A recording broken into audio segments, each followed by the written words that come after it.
This is a special coverage inside the Great Hall of the People as China's top legislatures convenes.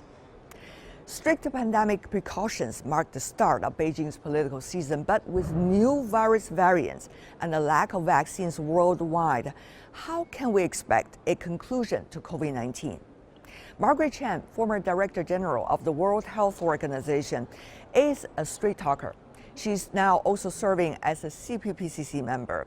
As a global health advocate, she handled the aftermath of SARS and then bird flu, Ebola. She said international cooperation is the only way. My interview with her now, we started by talking about the city that she loves and lives for a long time, Hong Kong.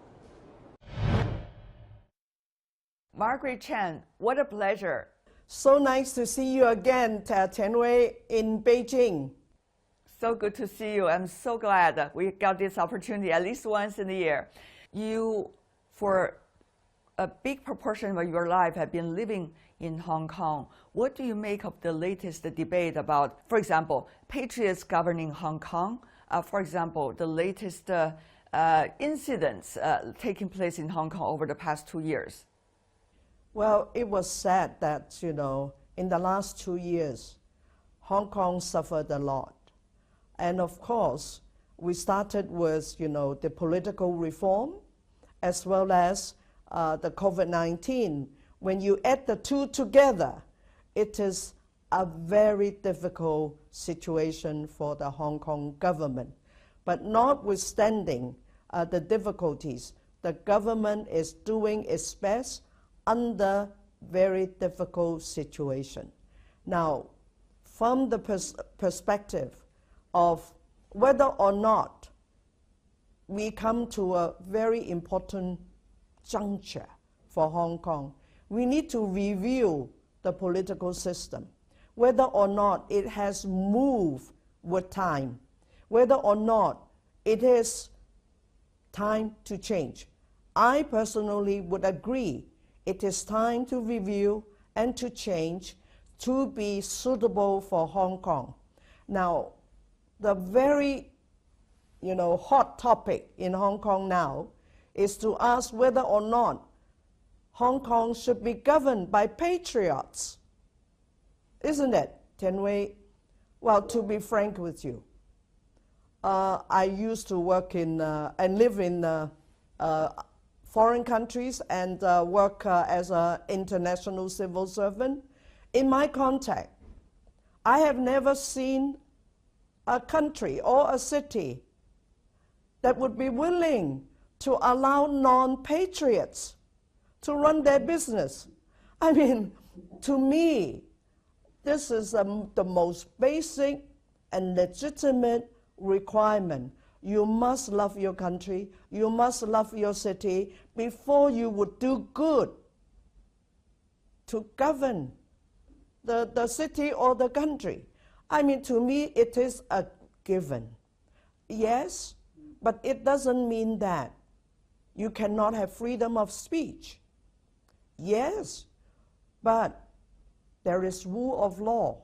We must be, Hong Kong people, including myself, pride Hong Kong as a city of, law-abiding city. Now, it is time we need to ask ourselves, have we done that? Have we done that?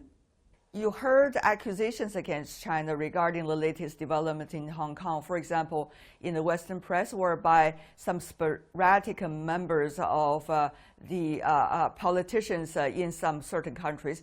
On the other hand, you also talk about the changes that is needed in Hong Kong to have a review and to move forward from now on. What do you think are some of the most important elements in the changes that you're talking about, or you see as someone living in Hong Kong? Well, one thing, Tian Wei, I do not profess to be an expert in political science, number one. And number two, I have been away from Hong Kong for a long time. I live abroad and I work abroad. So it would be best for the people in the know who understands the situation in Hong Kong to come up with a system that is relevant to the situation of Hong Kong now. But, you know, my position is very clear. I love Hong Kong, I love China. China, as a Chinese, I mean, this is a given. And this is, in Chinese we say, 天经地义的。对爱国、爱港的人来说，这是我们最应该做的。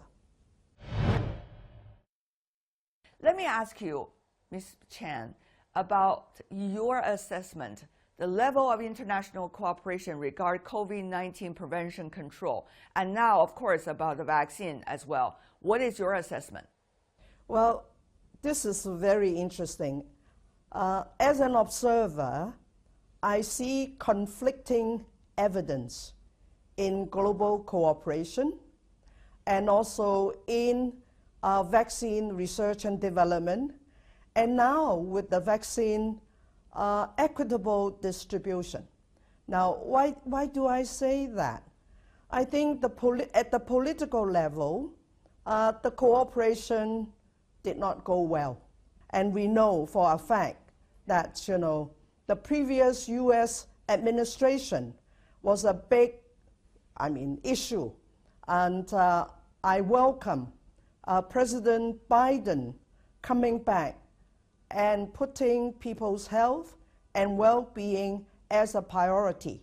So I hope the previous collaboration in the public health community would continue. One thing I want to point out, the research scientists in vaccine development have been cooperating since day one. So that is really commendable. But now we are at a very critical juncture. Vaccines, COVID-19 vaccines are in short supply. And we are hearing vaccine nationalism. This is something we should guard against because it will backfire. For those of us in public health, we say that no one is safe until everyone is safe.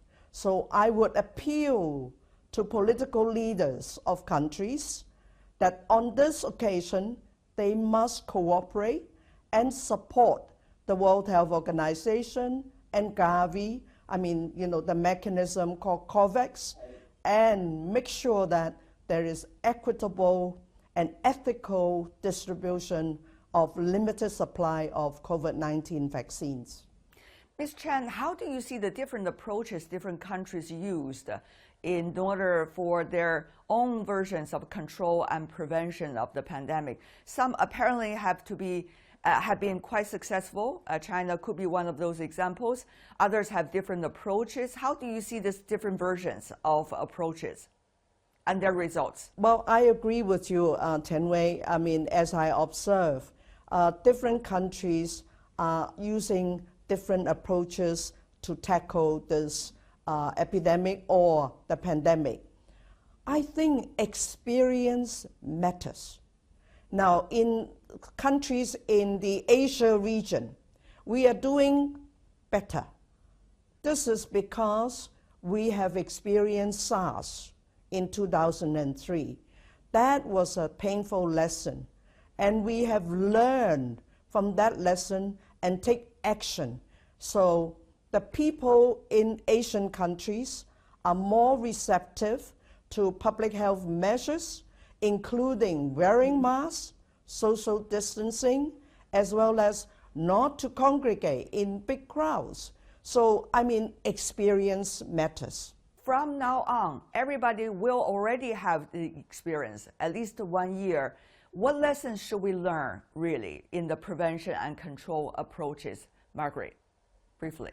From my perspective, I think the world's top priority now is to work together to contain the pandemic with our most hopeful and useful tool, which is the COVID-19 vaccines developed by different companies and in different countries.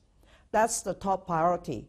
Once the pandemic is under control, we need to look at two issues. How do we take lessons from this pandemic and strengthen our national, what I call health security, and as well as a global health security? This is urgent.